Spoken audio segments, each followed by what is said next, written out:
رات گئے جب میں لائبریری سے فارغ ہوا تو آج پھر اس گلی کا موڑ کاٹتے ہوئے میری نظر اس حسین لڑکی پر پڑی۔ رات کی تاریکی میں دور سے آتی ہوئی اسٹریٹ لائٹ کی روشنی میں اس کا بت بنا وجود مجھے اپنی طرف متوجہ کیے بغیر نہ رہ سکا۔ میں نے اس خوبصورت لڑکی پر گزشتہ 3 دنوں کی طرح ایک نظر ڈال کر اپنی راہ لی۔ میں گزشتہ 3 برس سے اس لائبریری میں بطور لائبریرین اپنے فرائض انجام دے رہا تھا۔ میری ڈیوٹی صبح 9 بجے سے رات 9 بجے تک تھی۔ رات گئے گھر لوٹ کر تھکن سے چور حالت میں ماں سوائے کھانا کھانے اور سو جانے کے کوئی تیسرا خیال میرے ذہن میں جگہ نہ پاتا تھا، لیکن نہ جانے کیوں پچھلے 3 دنوں سے رات کو لیٹتے وقت میرے ذہن میں وہی تنہا کھڑی حسین لڑکی کا خیال کود پڑتا اور میں نیند کی وادیوں میں گم ہونے سے پہلے اسی کے خیال میں گم رہتا۔ اس حوالے سے میرے ذہن میں کئی سوالات ابھرتے کہ تنے تنہا اس اندھیرے اور سناٹے میں ایک لڑکی کا یوں کھڑا ہونا کیا معنی رکھتا ہے، جبکہ وہ جگہ کوئی بس اسٹاپ بھی نہیں اور کسی تنہا لڑکی کے کھڑے ہونے کے لیے مناسب جگہ بھی نہیں، کیونکہ کچھ فاصلے پر پان کا کیبن تھا جو ویران جگہ پر واحد دکان تھی جہاں اکثر اس وقت 4-5 آدمی موجود ہوتے، لیکن وہ لڑکی وہاں کھڑی ہوتی تھی۔ کس وقت آتی ہے اور جاتی کس وقت ہے، اور آخر اس طرح کھڑے ہونے کے کیا معنی ہیں؟ یہ سوالات ذہن میں گردش کرتے رہتے۔ ہاں، ایک بات ضرور تھی، جب بھی میں لائبریری کے مین گیٹ سے باہر نکلتا وہ میری ہی جانب دیکھ رہی ہوتی۔ میں اس کی نظروں کی تپش محسوس کر سکتا تھا۔ مجھے محسوس ہوتا جیسے میرے بس اسٹاپ پہنچنے تک اس کی نظریں میرا تعاقب کرتی ہیں، لیکن میں نے آج تک کبھی مڑ کر نہیں دیکھا تھا اور نہ ہی ایک نظر سے دوسری نظر ڈالی تھی۔ میں پہلے دن تو اس مغالطے میں تھا کہ شاید کسی کا انتظار کر رہی ہے اور اس کا ساتھی پان کے کیبن تک گیا ہوگا اور وہ وہاں موجود رش کی وجہ سے کیبن تک نہیں گئی ہوگی، لیکن دوسرے دن پھر اسی طرح اسے وہاں کھڑا دیکھ کر میں تھوڑا ٹھٹکا ضرور، لیکن دوسری نظر بہرحال نہ ڈالی۔ حالانکہ دل میں تو تھا کہ اس حسین لڑکی کو بغور دیکھوں، بلکہ جس طرح راہ چلتے نوجوان بوڑھے لڑکیوں کا نظروں ہی نظروں میں پوسٹ مارٹم کر لیتے ہیں میں بھی ایسا ہی کروں، لیکن فطری جھجک اور خاندانی شرافت جیسی زنجیروں نے اس ارادے کو تادیر قائم رہنے نہ دیا۔ میں 3 دن تک اس مقام پر اس لڑکی کو کھڑا دیکھ کر آگے بڑھ جاتا۔ رات کو سونے سے پہلے اس کا خیال مسلسل مجھے پریشان کیے رکھتا۔ ایک ایک کر کے میں نے اس پر اب تک 3-4 بار نظریں ڈالی تھیں، اور ان نظروں کے طفیل میں نے جو جانچا تھا وہ بس یہی تھا کہ وہ یقیناً ایک خوبصورت لڑکی ہوگی۔ سفید لباس زیب تن ہے، اندھیرے میں اس کا چمکتا ہوا وجود، کالی کالی بڑی آنکھیں جو میری جانب دیکھ رہی ہوتی۔ ان آنکھوں میں کچھ ایسا سحر ہے جو آدمی کے پاؤں جکڑ لے۔ مجھے اب جھنجھلاہٹ محسوس ہو رہی تھی۔ کم از کم میں چند لمحے رک کر اس کے کھڑے ہونے کی وجہ جان سکتا۔ آخر میرا اس کا سامنا مسلسل 3 روز سے ہو رہا تھا۔ مجھے خود پر غصہ آ رہا تھا کہ میں نے خود غرضی کا مظاہرہ کرتے ہوئے اسے بظاہر نظر انداز کر دیا۔ ہو سکتا ہے کہ میرے پوچھنے پر وہ کچھ بتا دیتی، اور ہو سکتا ہے مجھے خفت اٹھانی پڑتی۔ آخر میں نے فیصلہ کیا کہ کل ضرور اس معاملے میں پیش رفت کروں گا، اور پھر نہ جانے کب نیند نے مجھے آ دبوچا۔ ہماری لائبریری جس علاقے میں قائم تھی وہاں آبادی زیادہ نہ تھی، بلکہ کچھ ویران سا علاقہ تھا، لیکن نسبتاً پرسکون علاقہ بھی تھا۔ کتابوں سے شغف رکھنے والے لوگوں کے لیے بہترین مقام مطالعہ تھا۔ ہماری لائبریری کا اسٹاف 3 افراد پر مشتمل تھا، کیونکہ یہ زیادہ بڑی لائبریری نہ تھی۔ بلدیہ کی طرف سے میرا تقرر ہوئے بمشکل 1 سال ہی گزرا تھا۔ میرے علاوہ ایک اسسٹنٹ کے فرائض انجام دینے والے بابا جی بھی تھے، جنہیں ہم بابا کرامت کہا کرتے تھے، جو ہم سب میں سینئر تھے۔ شوکت 3 تھا، جو مجھ سے کچھ تھوڑا سا سینئر ہوگا، مگر وہ دونوں میرے ماتحت کے طور پر کام کر رہے تھے۔ روزانہ تقریباً 8-10 افراد لائبریری میں آ جاتے تھے، جن میں کچھ تو باقاعدگی سے آنے والے حضرات تھے۔ ایک ریٹائرڈ ڈپٹی کلیکٹر صاحب تھے جو علم و ادب سے دلچسپی کی خاطر روزانہ ہی تقریباً 11 بجے آ جاتے تھے۔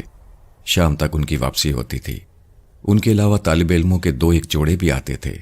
باقاعدگی سے آنے والے ان افراد سے ہمارا رابطہ ایسا ہی تھا جیسے یہ اسٹاف ممبر ہوں۔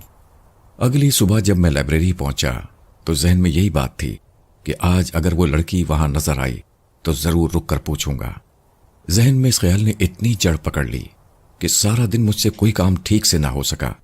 معلوم نہیں میرے ذہن سے اس لڑکی کا خیال اس بری طرح سے کیوں چپک گیا تھا کہ بار بار اس کی شبیہ ذہن میں ابھر رہی تھی۔ رجسٹر کھولا تو لگا سارے صفحے پر وہی تصویر بنی ہوئی ہے۔ جلدی جلدی سارے صفحے پر ڈٹ ڈالے، یوں لگ رہا تھا کہ جیسے میں البم دیکھ رہا ہوں۔ ہر صفحے پر اس حسین لڑکی کی مسکراتی تصویر بنی ہوئی ہے۔ میرا ذہن چکرانے لگا۔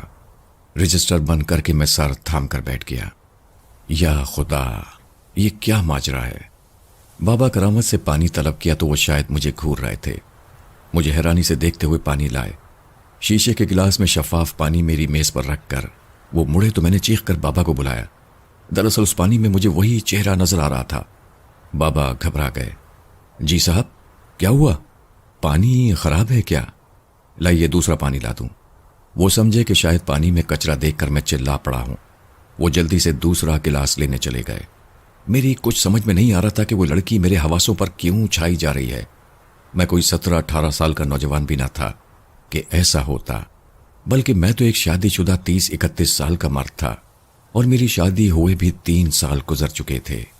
مجھے تو کبھی اس قسم کے حالات کا موقع ہی نہ ملا کہ کسی لڑکی وغیرہ کی طرف اس نظر سے دیکھتا یا سوچتا، لیکن یہ سب کیا تھا؟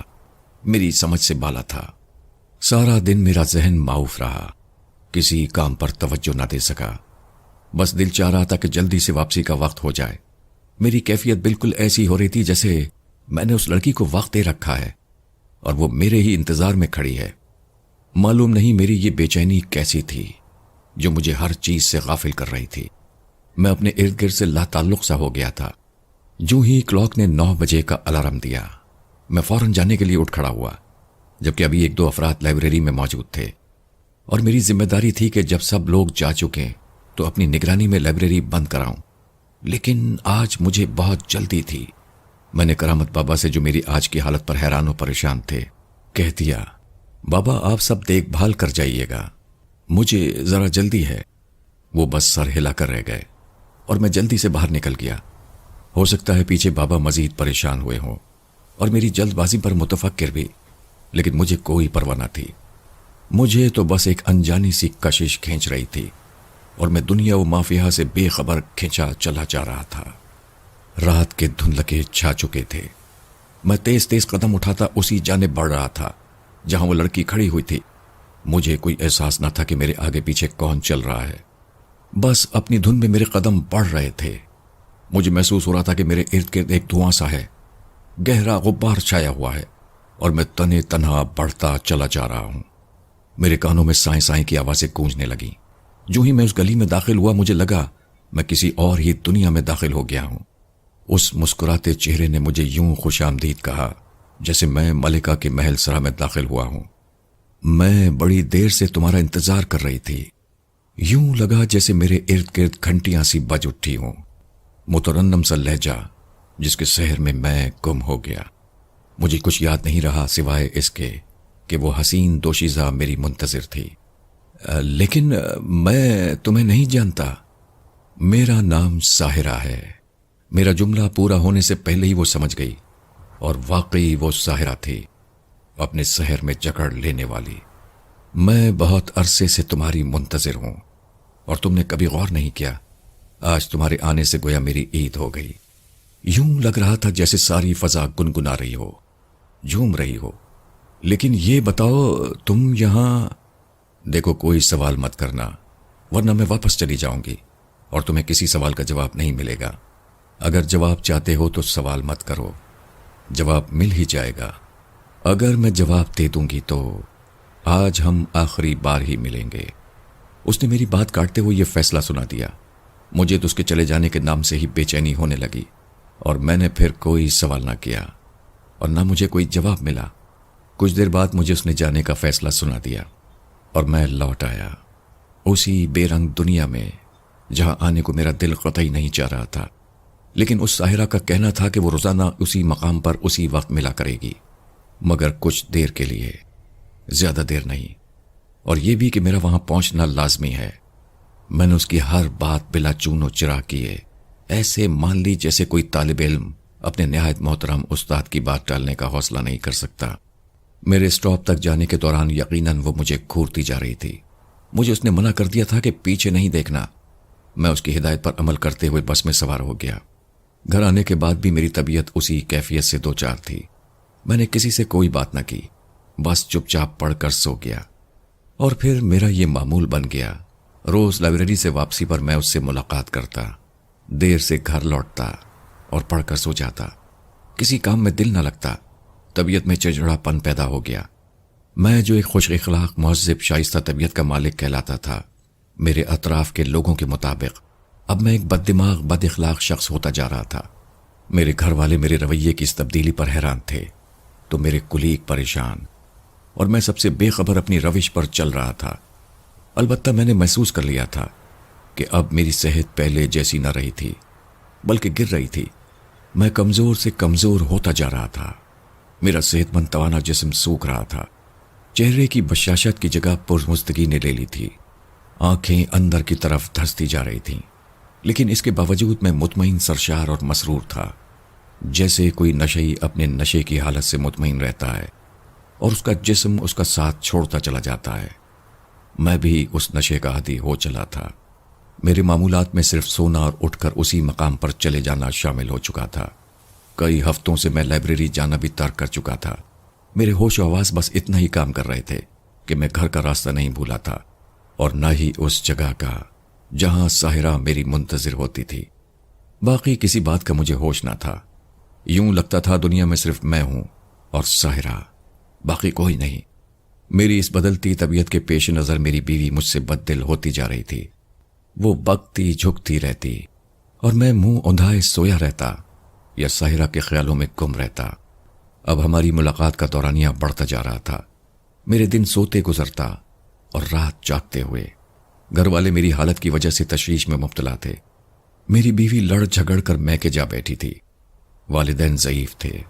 والدہ ہر وقت دعائیں کرتی رہتی۔ باقی سب اپنے اپنے دھندوں میں مصروف، اور میں اپنی اس انہونی دنیا میں مست ہوا چلا جا رہا تھا۔ مجھے نوکری کی پرواہ نہ رہی تھی۔ مجھے کسی چیز سے دلچسپی نہ تھی۔ میری دلچسپی، میری دنیا صرف اسی حد تک محدود ہو چکی تھی۔ میری آنکھیں ہر لمحے اس چہرے کو دیکھنا پسند کرتی اور کان اسی سریلی آواز کے منتظر رہتے۔ دل ہر دم اسی کا نام پکارتا رہتا۔ میں کون ہوں، کیا کروں، یہ سب کچھ میرے ذہن سے محو ہوتا جا رہا تھا۔ میری حالت اس مریض کی سی تھی جو صرف آکسیجن ماسک سے زندہ تھا، اور میری زندگی کو قائم دائم رکھنے والی آکسیجن ماسک کا نام ساحرہ تھا۔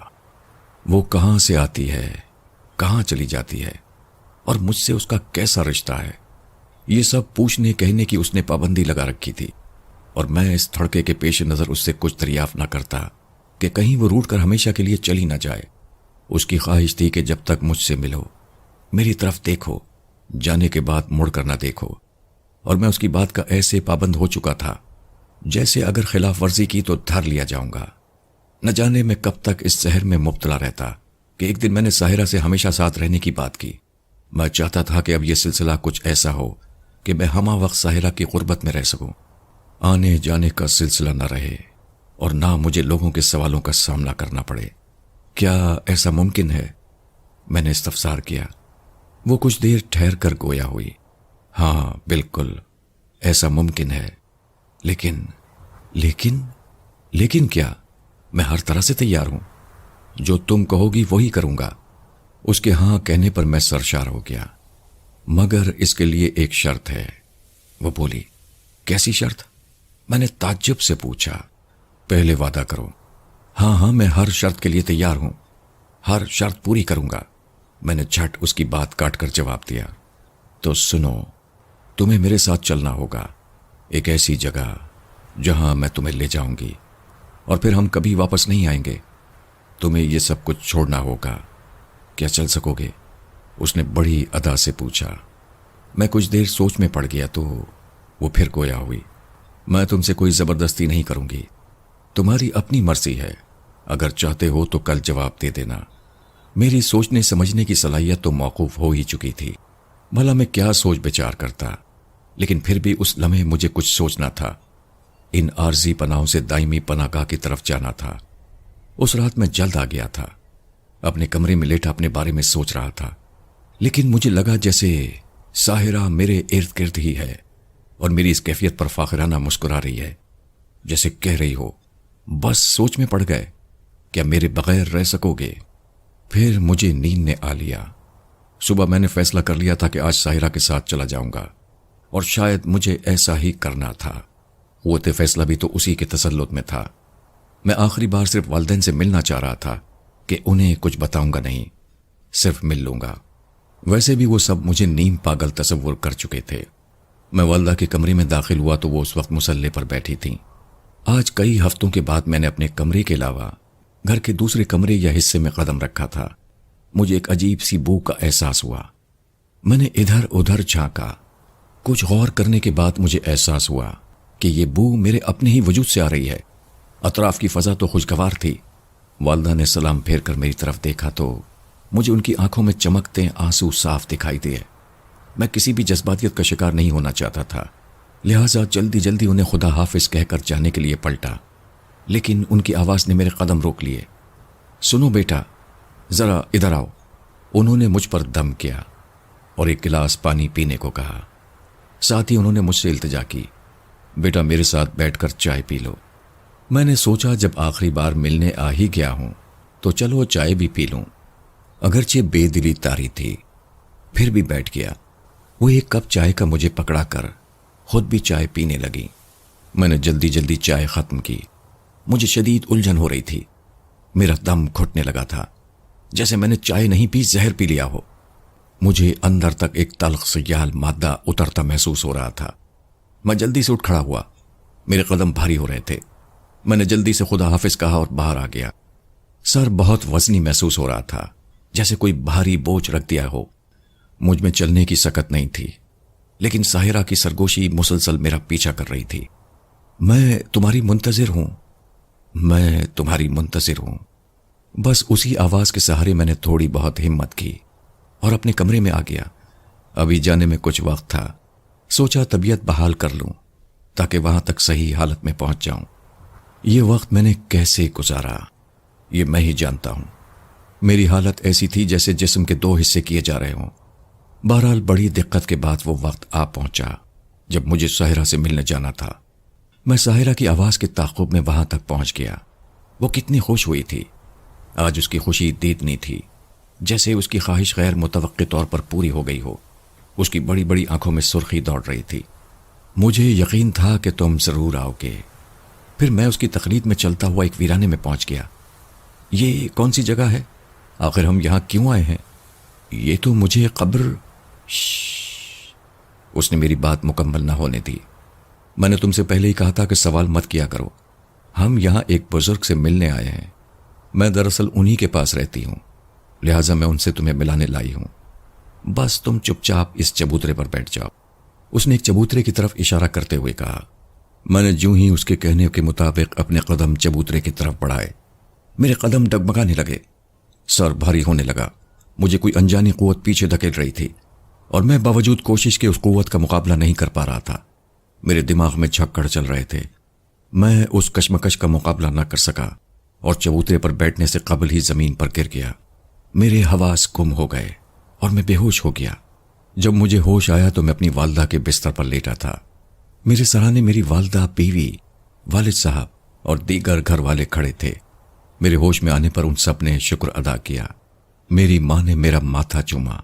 سب کے چہروں پر خوشی اور اطمینان دکھائی دے رہا تھا۔ میں حیران سا ان سب کو دیکھ رہا تھا۔ میرا ذہن کا ہر کوشہ سکون میں تھا۔ مجھے ایسا محسوس ہو رہا تھا کہ میں کسی بھنور میں گھوم گھوم کر باہر نکل آیا ہوں یا میں کسی قید سے رہائی پا گیا ہوں۔ جی ہاں، میں دراصل قید ہی میں تھا، ایک ساحرہ کی قید، یعنی ایک خبیث روح کی قید۔ جتنے عرصے میں اس مصیبت میں گرفتار رہا، ان دنوں کا شمار میرے بس کی بات نہیں۔ البتہ گھر والوں سے استفسار کیا تو معلوم ہوا کہ تقریباً 3-4 ہفتے تک میں اس بلا کے شکنجے میں تھا۔ اس دوران میری حالت نیم مردہ تھی۔ میں کسی نشئی کی طرح دنیا و مافیہ سے بے خبر پڑا رہتا تھا۔ ایک ہفتے تک سب میری حالت پر تشویش کا اظہار کرتے رہے، میرے معمولات کو ٹٹولتے رہے تو پتہ چلا کہ میں روزانہ لائبریری کے عقب میں واقع قبرستان میں جایا کرتا تھا اور ایک پرانی قبر میں بیٹھ کر گھنٹوں گم رہا کرتا تھا۔ اس لمحے کسی دوسرے میں ہمت نہ تھی کہ وہ میرے قریب آ کر دیکھے کہ میں کیا کرتا ہوں۔ البتہ میرے بھائی کا کہنا تھا کہ میں کسی سے گفتگو کیا کرتا تھا، لیکن اسے کوئی نظر نہیں آیا۔ پھر ایک دن بھائی کو بھی وحشت اور ڈر نے آ لیا اور وہ میرا پیچھا کرنے سے باز رہا۔ البتہ والدہ صاحبہ نے ایک عامل بابا سے رجوع کیا اور انہوں نے اپنے علم سے بتایا کہ میں ایک ایسی خبیث روح کے شکنجے میں گرفتار ہوں جو روپ بدل کر پہلے انسانی حواس پر قابو پاتی ہے اور پھر موقع پا کر ایک دن اس کی ہلاکت کا باعث بنتی ہے۔ یہ روح انسانی خون کی پیاسی تھی جو اچانک حملے کے بجائے رفتہ رفتہ انسانی خون نچوڑ لیتی ہے۔ بابا کے مطابق یہ ایسی روحیں ہوتی ہیں جو اپنی ہلاکت کا سبب بھی خود ہی ہوتی ہیں۔ برزخ میں بھی ان کے لیے جگہ نہیں ہوتی اور یہ آزاد پھرتی رہتی ہیں۔ ایسی صورت میں کوئی شیطانی چیلا ان کو قبضے میں لے کر اپنے ناپاک ارادے کی کوشش کرتا ہے۔ یہ بھی اسی سلسلے کی ایک کڑی تھی، لیکن اس مرتبہ اس بدروح کا ارادہ پایا تکمیل تک پہنچنے سے پہلے ہی سب کو خبر ہو گئی، اور جب اس ساحرہ نے مجھے آخری مرتبہ آنے کو کہا کہ میں اس کے ساتھ ہمیشہ کے لیے چلا جاؤں، تو اسی دن میں نے والدہ کے کمرے میں جا کر پانی پیا اور چائے پی۔ اس پانی اور چائے کے ذریعے عامل بابا نے میرے اندر ایک ایسی قوت پیدا کر دی جو اس خبیث روح کا مقابلہ کر سکے۔